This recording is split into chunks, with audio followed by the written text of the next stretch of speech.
You want to support Roland Martin Unfiltered? Be sure to join our Bring the Funk fan club. Every dollar that you give to us supports our daily digital show. There's only one daily digital show out here that keeps it black and keep it real. It's Roland Martin Unfiltered. By going to RolandMartinUnfiltered.com, you can make this possible. Folks, let's talk about the Botham Jean case where the prosecution, they have rested.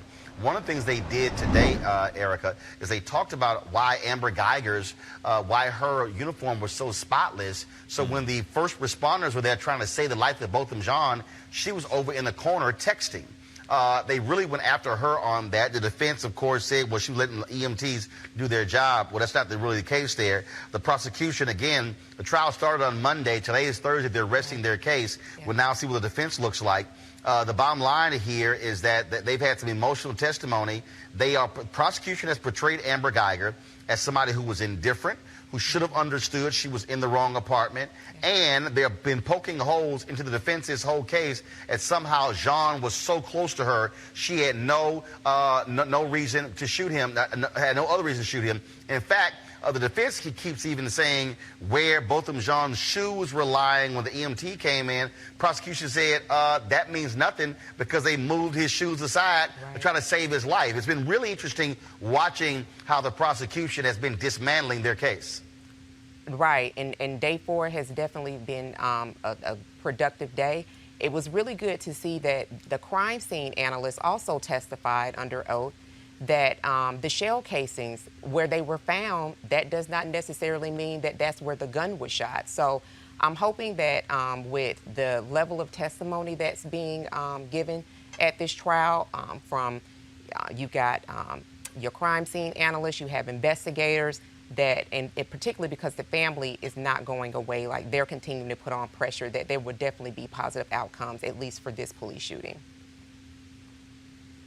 One of the things that we have seen in this trial here, Joseph, is again how this, how first and foremost, how the judge has been really, really tough. This sister's not been playing around as well.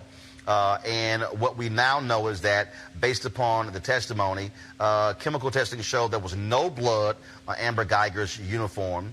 And also latex gloves, according to the Dallas Morning News, latex gloves in her pocket also showed no signs of blood and appeared to be unused. And so they are really laying out that she made no effort at all to try to save the life of Botham Jean until first responders there arrived. And so, we'll see in terms of how this lays out. But the bottom line here is that the defense keeps saying it was a tragic mistake. Yeah, but somebody's dead.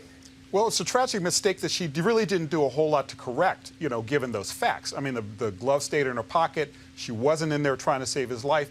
And I think that one of the things that this kind of underscores is the fact that it's so easy for cops to make that first option, pulling the revolver and opening fire. I mean, to me, that was most striking. I mean, if you think that there's an intruder in your house, yeah, I guess that's the first option, but there are also other options, i.e. calling for backup, calling for help.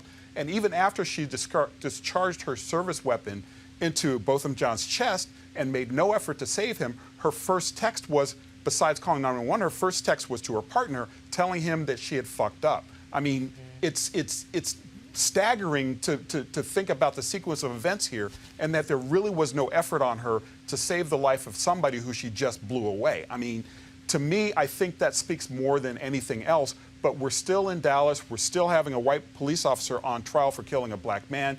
It could go any way. I mean, even though the judge has kind of kept it a tight leash, we really don't know how the jury is going to react until they react.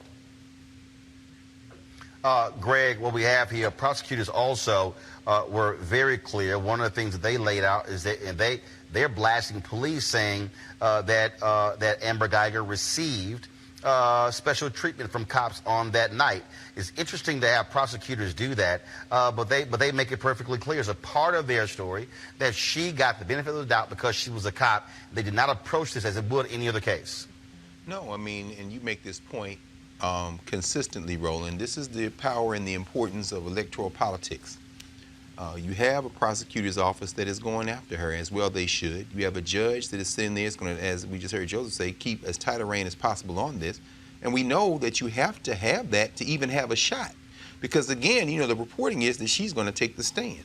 And we all know what that's going to be. There are going to be tears. They're going to be, I didn't. That's why, as you said, everything from the texting in the corner when the cops show up to the text messages are going to be important, because you can't get in somebody's mind, mens rea. You can't understand what they were thinking. But if once she gets on the stand, she's going to try to push back the tide and lean very heavily on this blue shield and on this image of, I was a cop, I was reacting as a cop, I'm so sorry, I'm so sorry. But I'm saying all that to say that that is why it is always important who the prosecutor is, who the judge is. So people who sit on the sidelines and say don't participate in the political process, please watch this trial, because they even have a shot at convicting her, yet they have people in the room who would be willing to look beyond all that, because that's her only defense at this point, is to play on that psychology, and that might not be enough in this instance. But I also wonder, I mean, it's kind of a general question. I also kind of wonder if we are getting a serious prosecutor and a serious judge because of the Black Lives Matter movement. I mean, has that brought this to the fore, where you do have a police officer being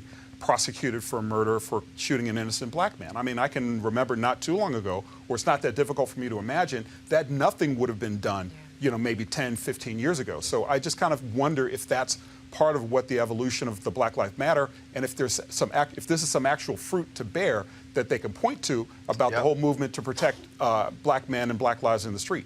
All right, folks, back to that Roland Martin Unfiltered video in just one moment.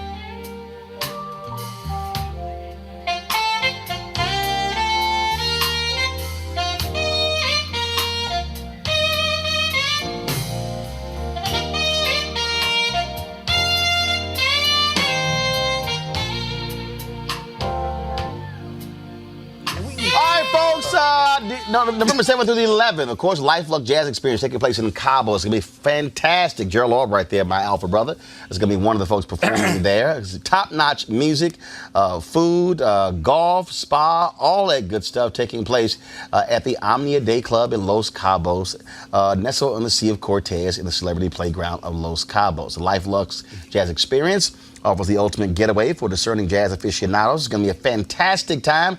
I'll be broadcasting Roland Martin Unfiltered there Thursday and Friday from Los Cabos. Great excursions, mini concerts, including the Spirit of Jazz Gospel Brunch, as well as the Jazz Sunset Cruise. Confirmed guests, comedian actor Mark Curry with Joe Albright, Alex Bouillon, Raul Madon, Incognito, Pieces of a Dream, Kirk Whalum, Average White Band, Donnie McClurkin, Shalea, Roy Ayers, Tom Brown, Ronnie Laws, and Ernest Quarles.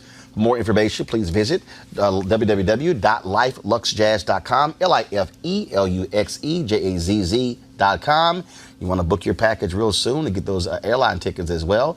And so while folks are freezing in the Northeast and on Midwest all across the country, we'll be having some fun, some sun-drenched fun there in Cabo. Now back to your Roland Martin Unfiltered video.